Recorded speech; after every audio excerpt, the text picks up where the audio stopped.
ose aller contre mon ego, ose aller contre ma volonté, ose ne pas être d'accord avec moi. Et les enfants savent exactement jouer sur la corde des nerfs, mais exactement à l'endroit où il faut. D'accord, tu es un type calme, mais ça exactement. Et quand? Shabbat. Et même si on tombe et on trébuche et on rate l'épreuve et on rate 1 million d'épreuves, Dieu n'est jamais déçu de nous et il nous refera encore des épreuves pour qu'on arrive.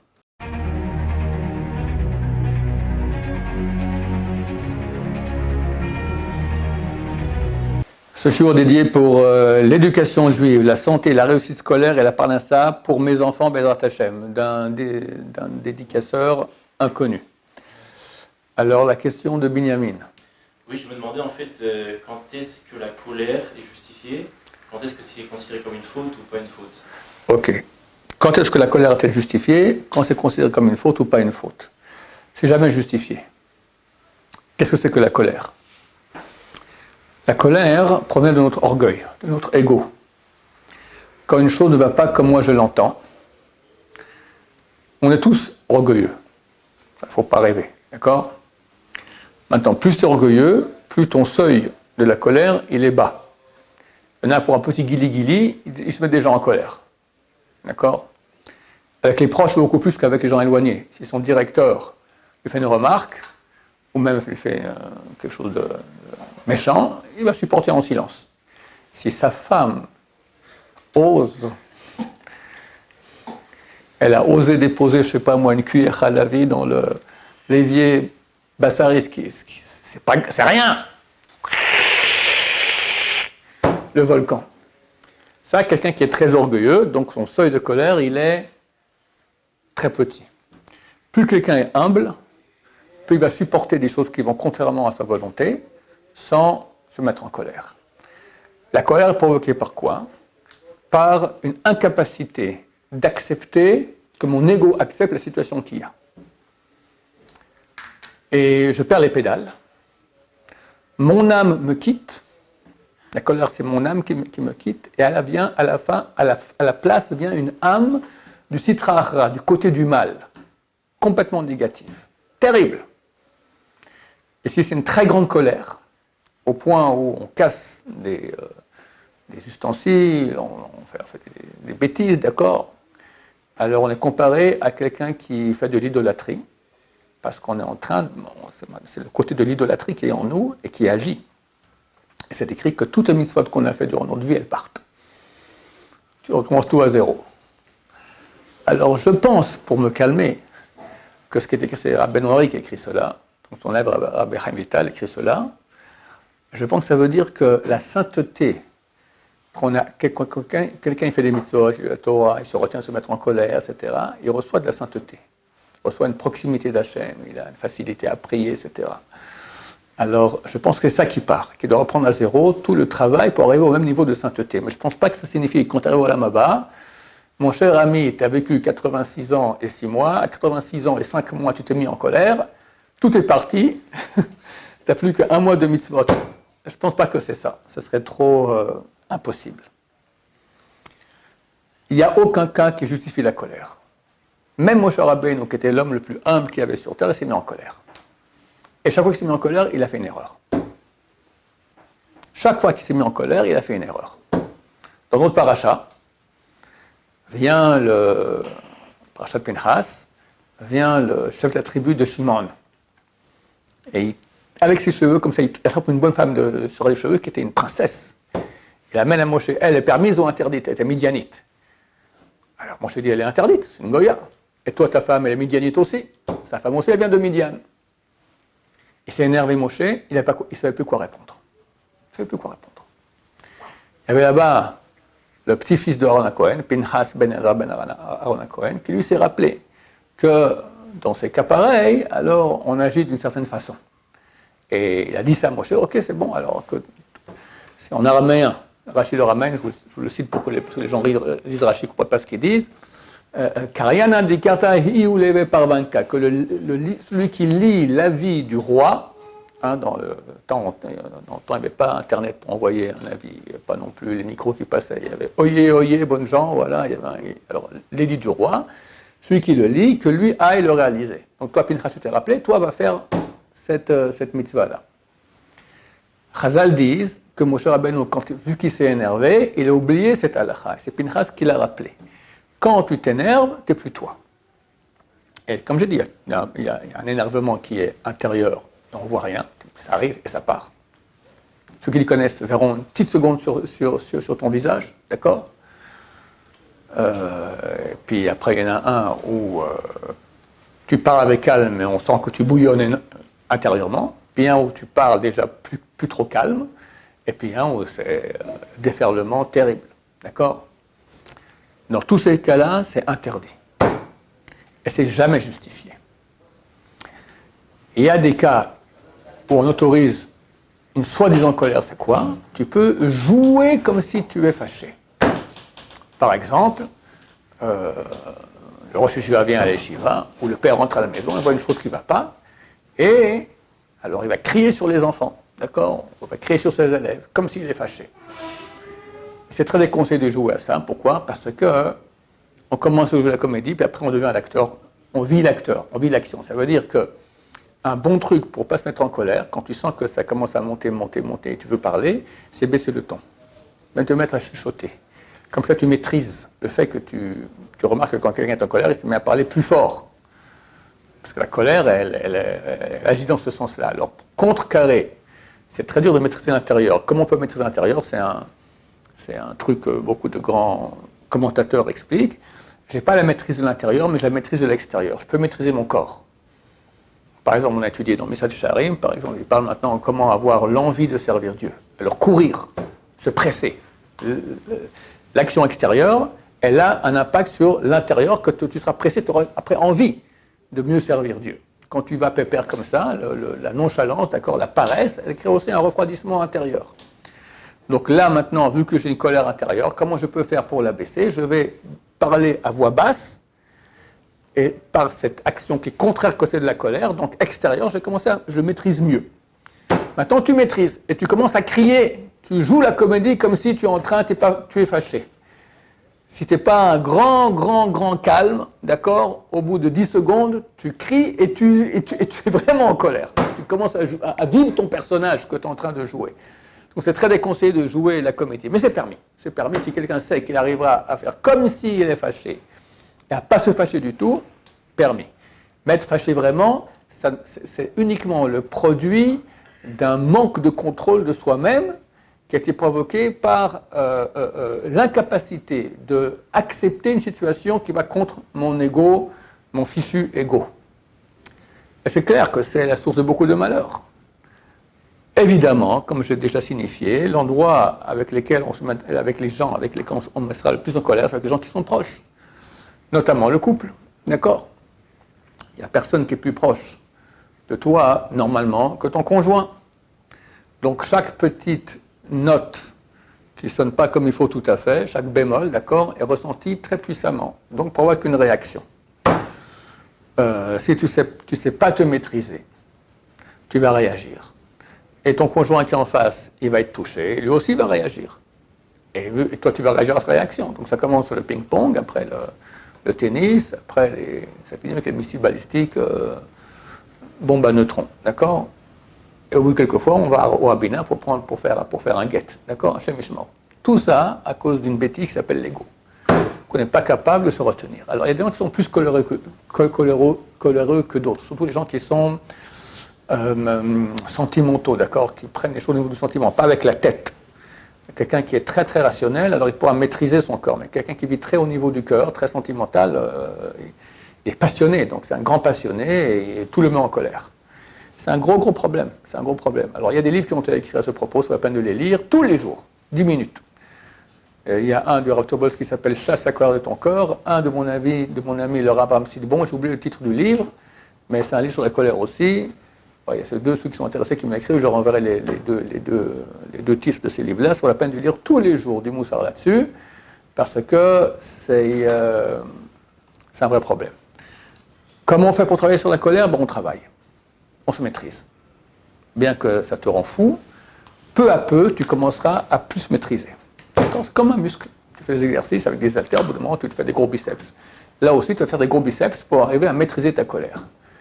Au début, tu vas crier, mais moins. Après, tu vas parler méchamment, après tu vas moins parler, après tu vas parler calmement, après tu vas te taire, mais tu seras pendant une demi-heure, tu seras comme un fou, puis au bout d'un moment, le temps va baisser, et des fois, ce sera une tric, voilà, une petite colère qui vient et qui part, qui est presque invisible. J'avais juste vu que toutes les mauvaises midotes, si Dieu nous a créé, que ça servait pour un petit truc, pour quelque chose. Par exemple, moi j'avais entendu que la colère, ça pourrait servir par exemple pour l'étude de Torah. Si des fois on voulait donner son avis, etc., on se mettait en quelque sorte en colère, mais ce n'est pas vraiment une colère. Alors il y a une notion qui s'appelle la ritra de Torah, un bouillonnement de la Torah. Mais si avec ton Havruta, tu n'es pas d'accord, et tu cries, ça peut encore aller. Pour qu'ils t'entendent et que tu dises que tu es plein de bouillonnement, mais c'est positif, c'est un bouillonnement amoureux de ton ami. Mais si tu te mets en colère, parce qu'il n'accepte pas ton avis, et tout ce que tu dis, il te contre, d'accord? Et ça arrive, parce que là, c'est déjà l'ego qui est touché, c'est complètement négatif. Il n'y a aucune autorisation à cela. La colère, en tant que vraie colère, d'accord? La commune de colère, par l'effort, par bouillonnement d'études, permis. La colère, c'est quelque chose que tout le monde sait de quoi je parle, d'accord? C'est intérieur, qui va, puis après, ça arrive à l'extérieur. Ça provient du côté négatif complètement. Et c'est une faiblesse, une incapacité à gérer que quelqu'un ose aller contre mon ego, ose aller contre ma volonté, ose ne pas être d'accord avec moi. On n'a pas d'être en colère, mais intérieurement. Non plus. La colère intérieure est aussi interdite, mais elle est beaucoup moins grave. Il y a des niveaux aux choses, d'accord? D'accord? C'est clair que une colère intérieure, c'est déjà très très bien. Si quelqu'un est toujours... Toutes les colères qu'il a ne sont que des colères intérieures, il a eu un bon niveau. C'est quoi la différence entre la haine et la colère? Rien à voir. La haine, c'est quelqu'un qui m'a fait du mal et je lui en veux. J'aimerais qu'il lui arrive du mal. Quand le mal lui arrive, je suis content. D'accord? C'est de la haine. La colère, c'est comme je dis, ça provient du fait que les choses ne vont pas comme je veux. Mais ce n'est pas forcément encore de la haine. C'est pas encore de la haine. Si au bout d'un moment, je me mets en colère beaucoup avec une personne, j'ai commencé à le haïr. Ça peut être un résultat. La haine, c'est un produit qui vient du mal qui m'a été fait. D'accord? Ou le mal que je crois qui m'a été fait. Ou ma jalousie, d'accord? Toutes sortes d'imagination tordue qu'on peut avoir.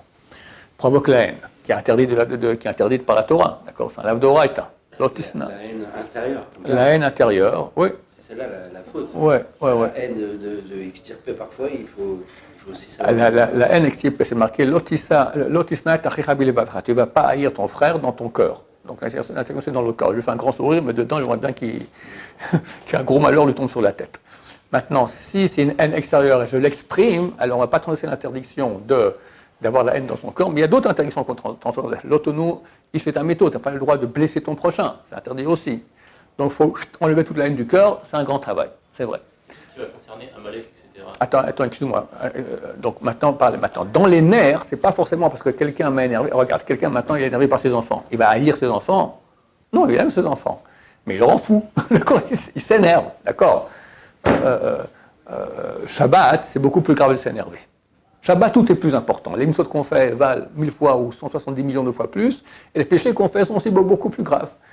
Et les enfants savent exactement jouer sur la corde des nerfs, mais exactement à l'endroit où il faut. D'accord, tu es un type calme, mais ça exactement. Et quand? Shabbat. Ou la veille de Shabbat. C'est marqué que dans les couples, le Yetzirah vient la veille de Shabbat pour énerver comme ça, tout. Le Shabbat, on vient, on doit s'aimer, on doit être de bonne humeur, chacun fait la tronche. D'accord? Et tout le Shabbat, il est fichu à cause de ça. Le Rabbi Shimon bar Shaul, il a ouvert un kollel qui paie de son argent lui-même. Il n'avait pas d'argent, d'accord? Lui, il était un employé de la yeshiva. Mais il a ouvert un kollel du vendredi pour l'Avrechim, disant que, le vendredi, ils font bitul Torah, ils perdent leur temps. Et puis 2, ils tournent dans la cuisine, où la femme est en train de cuisiner, et il y a toujours des problèmes de shalom bayit. D'accord? Le vendredi, c'est connu. Il y a une sorte dans l'air, comme ça, une sensibilité qui fait que très rapidement, on se met en colère pour rien. Et après, on rentre en Shabbat en faisant la tronche, d'accord? Donc lui a ouvert un collet, comme ça les maris ne sont pas avec leurs femmes, et éviter comme ça les problèmes de shalom bayit. Donc je parlais des enfants. Donc les enfants, ils ont été créés pour que les parents travaillent leur colère, c'est clair, c'est l'épreuve numéro 1. D'accord? Et t'es Shabbat, t'es de bonne humeur, et lui, il te rend fou, d'accord? Tu vas le haïr à cause de cela? Non, c'est deux choses différentes. Les nerfs, c'est comme je dis, une incapacité à accepter que l'enfant soit enfant. L'enfant, c'est un enfant, c'est un gros morceau de Yetzirah qui fait toutes les bêtises possibles, les plus énervantes. mais tu ne vas pas le haïr pour cela. La haine provient d'autre chose. La haine, elle provient que quelqu'un m'a fait du mal, ou par jalousie, ou pour toutes sortes de raisons, que j'ai en moi une incapacité à l'aimer et un désir que des malheurs lui arrivent. C'est dur ça, hein, en passant. Pas seulement, parce que je crois que c'est avec la Torah qu'on dit que c'est le fils de Rachi qui dit qu'on a des genres de haine vis-à-vis de la Torah. Ça, des genres d'amour et des genres de haine. Non, tu parles d'autre chose, ça rejoint la question aussi ici de Binyamin, la haine de Amalek, etc. C'est marqué, Lo tisna et achicha bilvavecha. Tu ne vas pas haïr ton frère dans ton cœur. Un rachat, par exemple, un mécréant, c'est le mitzvah de le haïr. Le roi David, il dit, Et mesenecha esna, ceux qui ont ta haine, Dieu, je les hais. Quelqu'un qui, même un juif, qui tient le drapeau de la haine de la Torah, la haine de Dieu, se battre contre la Torah, mitzvah de l'aimer, de le haïr. Un juif, mitzvah de le haïr. D'accord? Amalek, on n'en parle pas. D'accord? Tout ce qu'on lit, la paracha de Amalek, c'est pour attiser notre haine de Amalek. La haine de, qu'est-ce que tu as dit maintenant? La haine de la Torah. Le Rabbeinu Tam, il écrit ça, Rabbeinu, c'est le petit-fils de Rashi, il écrit qu'il y a des jours d'amour de Torah, des jours de haine de Torah. Ça veut dire que des jours où tu n'as pas la pêche, quoi. C'est dur pour toi, tu n'as pas envie ni de prier, ni d'étudier, ni rien du tout. D'accord? Ouais, la haine, c'est encore plus que ça. La haine, c'est ce que je veux dire. La haine, c'est genre. D'accord, bon, c'est clair qu'une haine de Dieu, c'est pas quelque chose de facile à accepter. C'est certain que c'est pas bien. Mais là, on parlait des nerfs et de la haine des gens. Donc, c'est pas forcément que quand tu te mets en colère que tu as la haine. C'est pas forcément que quand tu as la haine que tu as la colère. Voilà, un des signes de haine, comme j'ai dit, il y a trois choses. La haine, c'est quelqu'un à qui tu es habitué à parler pendant 3 jours, tu ne lui parles pas. Déjà, ça s'appelle avoir de la haine. Désirer qu'un malheur lui arrive et être heureux quand un malheur lui arrive. Et ça, c'est dur. Les gens avec qui tu es en concurrence, d'accord? Et boum, un truc lui est arrivé.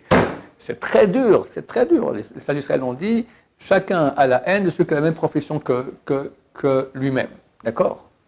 Et s'il a une profession de Torah, d'accord? Alors, tu as 2 rabbins, voilà, 2 communautés, et un des rabbins, il a fait une grosse gaffe, d'accord? Et l'autre rabbin est tout content, d'accord? C'est très grave, c'est marqué, Ove Hashem Yichlou, ceux qui ont la haine de Dieu seront exterminés. C'est quoi? Et le type, un des 2 rabbins, il réussit mieux que l'autre, d'accord? L'autre, il est jaloux, d'accord? Et quand le meilleur, là, il a fait une gaffe, il est tout content. Les ennemis de Dieu seront exterminés. Sur ça, c'est dit à ce propos-là. Terrible. Faut super attention à cela. Oui. Mais par exemple, si tu es indifférent avec quelqu'un et qu'à cause de ça, comme vous avez dit là, vous ne parlez pas pendant peut-être 2-3 jours, et que toi, tu veux lui parler en lui disant bonjour, mais qu'en lui disant bonjour, tu attises encore plus sa haine, puisqu'il se dit se moque de moi, ou quoi? Ça arrive très souvent. Alors, ce qu'il faut faire dans ces cas-là, si maintenant quelqu'un, je vois qu'il lui, il a haine de moi, je ne vais pas maintenant attiser la haine. Moi, je ne dis pas bonjour. Ce n'est pas que je ne dis pas bonjour parce que j'ai la haine. Moi, je n'ai pas de haine contre lui. Je sais qu'actuellement, si je dis bonjour, il va encore plus avoir de la haine. Donc, je ne vais pas aller attiser sa haine. Ce qu'il faut, c'est essayer d'envoyer une tierce personne qui aille le calmer.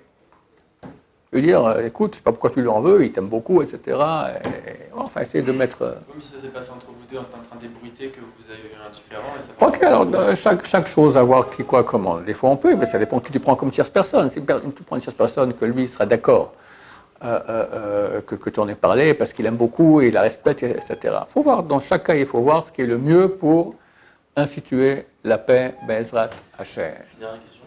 Si quelqu'un, par exemple, un Richaïm, il fait du gros ou la Hashem devant nos yeux et que ça nous meilleur de nous, est-ce que c'est aussi une avéra pour nous? Si on va corriger ce qu'il fait, même en étant en colère, c'est une avéra. Alors, je comprends ce que tu dis. Quelqu'un fait maintenant quelque chose contre la Torah devant nous, en public. Et nous, étant amoureux, Pinchas, comme le cas de Pinchas maintenant, du chef de la tribu de Shimon, d'accord? Donc, Moshe, il s'est énervé. Ta colère, elle est beaucoup plus légitime. Mais elle n'est quand même pas permise. Pinchas, donc il est allé, il a fait un acte de bravoure cruel. D'accord? Maintenant, il est allé parce qu'il était jaloux de Dieu. Il ne faut pas accepter comment quelqu'un fait une chose pareille, un acte contre Dieu pareil. Donc il était certainement pris par un élan. Mais ce n'est pas une colère. Si c'est une colère, je dis, une colère, c'est un signe de faiblesse où c'est un manque de contrôle de soi-même. Au contraire, il était complètement droit, complètement Shem Shamaim. Et il est écrit qu'il a fait, le Talmud dit, on lui a fait 6 miracles, et le Midrash dit 10 miracles.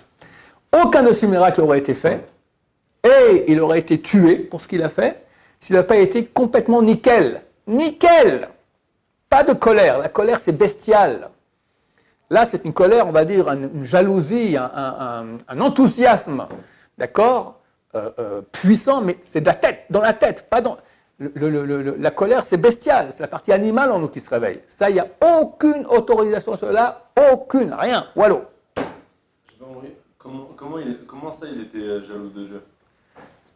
Quand on dit jaloux de Dieu, ça veut dire qu'il ne peut pas accepter les ennemis de Dieu. Tout ce que font les ennemis de Dieu, pour lui, c'est insupportable. C'est une sorte d'amour de Dieu. On dit en hébreu kiné, kinati, comme ça Dieu dit. Il a jalousi ma jalousie. Il a jalousé ma jalousie, comme ça Dieu dit. Ce n'est pas le vrai terme pour dire jaloux. C'est enthousiaste pour venger l'honneur de Dieu. D'autres questions, messieurs? Oui. Mais par exemple, si quelqu'un il est ennuyé ou agacé par quelqu'un, Oui. et il garde ça en lui, et que, parce que c'est interdit de, on va dire, haïr quelqu'un dans son cœur, c'est pas? Ouais. Mais si il arrive il y a son cœur qui parle et sa raison qui parle en même temps. C'est-à-dire il calme son cœur par sa raison. Vous voyez ce que je veux dire? Ok, ça, le travail de toute notre vie, c'est quoi? C'est avec notre raison, qui est divine, on va maîtriser notre cœur, qui est animal. Nous sommes sans cesse submergés par des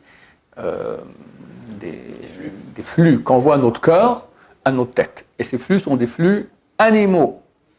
Colère, jalousie, paresse, agacé, tous les mauvais sentiments animaux que la Torah interdit, et proviennent du cœur. Et le cœur nous envoie ça à la tête de tout de suite juguler ça, dire non, interdit, tu te trompes, c'est faux.